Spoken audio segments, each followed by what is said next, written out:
the baddest motherfucker in the game, in the UFC game, and in the sports betting game, right here. Jorge Masvidal against Nate Diaz. So this is the best fight the UFC could put together to end the decade and to end the year. I'm going to give you 3 picks in this podcast that are all going to win. Before I get into that, a few changes we've made with the studio. So, change number 1, got rid of these shitty, big ass, cock-shaped microphones that you see in every podcast.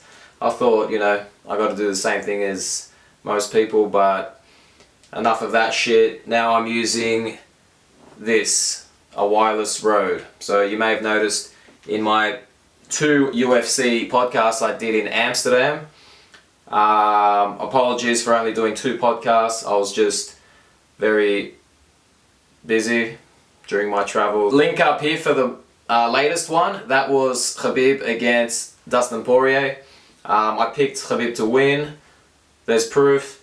And once that won, I went to Rio de Janeiro. And man, that city's fucking the best. If you love beaches, if you love to party, you gotta go to Rio.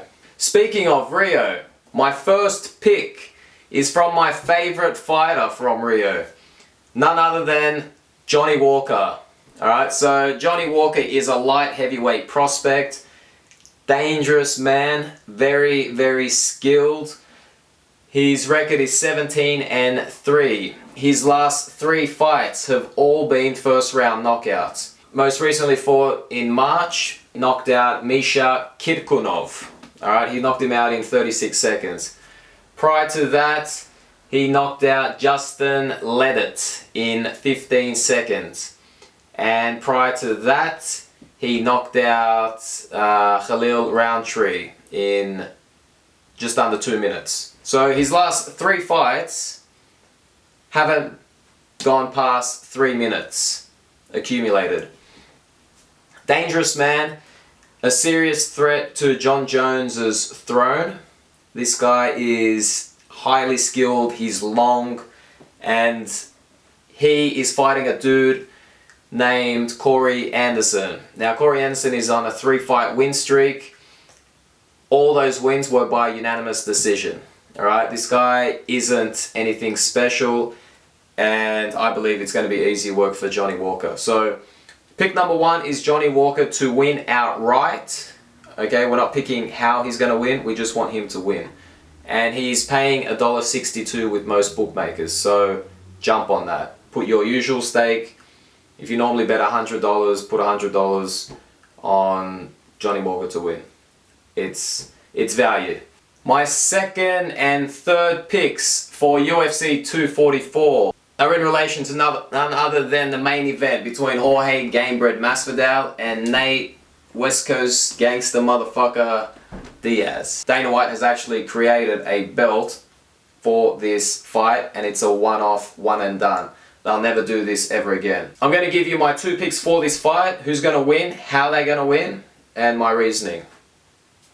Here it goes. Jorge Masvidal is the son of Jorge Masvidal Sr., a Cuban immigrant who at the age of 14 fled communist Cuba with his friends and his friend's uncle on a makeshift raft to Florida. He had a bad upbringing, very, very difficult, because he was the only person that spoke Spanish in an all-black neighborhood, and he was getting into fights every day. He then moved to California, killed someone, went to jail for 5 years for manslaughter, and then went to Florida and did 18 years for drug trafficking charges. And his son, Jorge Masvidal, Gamebred, Street Jesus,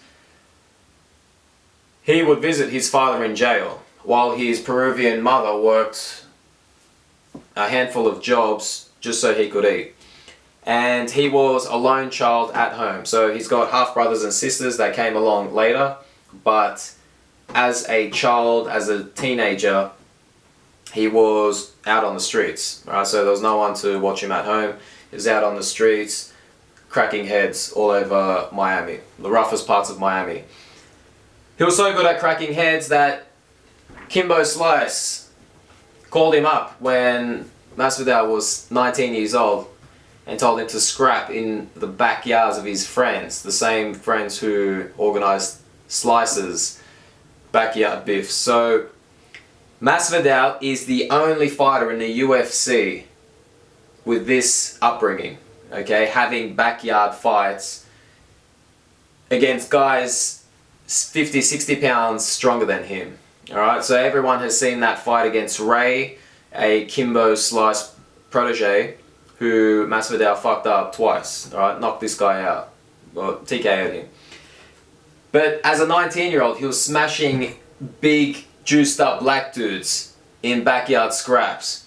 Then he comes to the UFC and he's just fighting everyone. He's built up a record of 34-13. Masvidal is this bad motherfucker, the son of a bad Cuban immigrant motherfucker. In 2017, he had back-to-back losses to Damian Maia, split decision, and then Stephen Thompson by unanimous decision.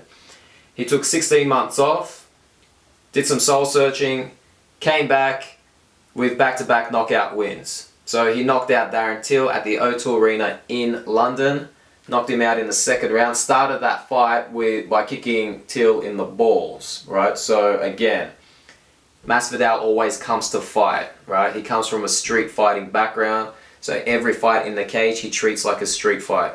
It's all about survival. You know, he's very unpredictable. He hits Till in the balls to let him know a fight's on. Till drops him. Masvidal smiles, comes back, starts attacking, and knocks him out in the second round. And then, we all know, he had that 5-second knockout win over the undefeated Ben Askren. Alright, knocked him out cold with that flying knee, and then followed it up with 2 massive right hooks to the head. And then he tapped and said, yeah, you're done. That's Jorge Masvidal. He's fighting Nate Diaz, the younger brother of Nick Diaz, the former baddest motherfucker in the game up until this backyard Miami goon came onto the scene. So, in my opinion, Nick Diaz was the baddest motherfucker. Jorge Masvidal came onto the scene. He took that belt, particularly because Nick Diaz is out of the game, right? So he's been suspended for 5 years. He's still got 1 more year of his suspension left. Nate Diaz, he's the one who came up with this BMF, right? And he's the more popular fighter. He's got 3 million followers on Instagram. He's got more clout. And so he dictated this fight. He called Masvidal out after UFC 241. And so, psychologically, let's say he does win this belt, alright? And I'm sure he's thought of this. He wins that belt, he goes home, he shows his brother Nick. Hey Nick, look, I'm the baddest motherfucker in the game. Nick's gonna laugh at him. That's his younger brother, that's the guy he taught how to fight. You know, he's not gonna see him as the baddest motherfucker. So, Nate already knows that. In my opinion, alright? Psychologically, somewhere he knows that, and that's gonna fuck with him. He hasn't been as impressive as Jorge. You know, he's coming off a victory over Anthony Pettis, unanimous decision. But he's fighting a different animal, and that's what makes this fight so intriguing. My prediction for this is Masvidal to win. Alright, so I'm giving 2 picks. Alright, so we're gonna play it smart. You put half a stake on Masvidal to win outright at the current odds of $1.58 with most bookmakers. Now, you can place half your stake, so if you bet $100 per wager, put $50 on Masvidal to win outright. The other $50, put it on Masvidal to win by KO/TKO, or submission. That's paying about $2.80 with most bookmakers. My reasoning for why he will most likely win that way is his last 2 fights were knockouts, and both fights he was explosive and he tried something new. For this fight, no doubt he's going to do the same. He said himself that he wants to finish all his fights and entertain people with beautiful violence, okay? and he's a man of his word. I believe he's going to knock out Diaz, or he might TKO him. Remember, this is a 5-round fight, and Diaz, being a southpaw, he's got a lot of scar tissue around this eye, and every fight he gets that cut opens. Being a 5-round fight between two guys who come forward, who aren't going to take a back step. Remember, this is for the baddest motherfucker in the game. So anyone who takes a step back is going to get booed. They ain't going to do this. Masvidal has the heavier hands, he's got the heavier legs. And so I believe he's going to either knock out Diaz, or he will strike that scar tissue so much that the doctor's going to stop it, because too much blood will go in Diaz's eye, and the doctor will tell the referee, look mate, he's going to lose his eye if he continues. The referee is going to stop the fight. That's my prediction. Alright? And then I predict, here's another prediction, that after Masvidal wins the fight, Nick Diaz, a year from now, when he comes back to the sport, he will probably want to avenge his brother's loss and fight Masvidal. And Masvidal, being a gangster, he's going to accept that fight. That's another prediction. And you heard it here first. So, if you like that video, give it a thumbs up, subscribe, tell your friends. The more views I get, the more videos I will pump out. And you want that, because I give winning picks. You want to subscribe. I'll also be posting videos of my travels on this channel, so you can check them out. You'll see a lot of hot girls and cool people, great parties. So do those things. Thumbs up, subscribe. If you don't like it, thumbs down, tell me why. And yeah, enjoy the fights.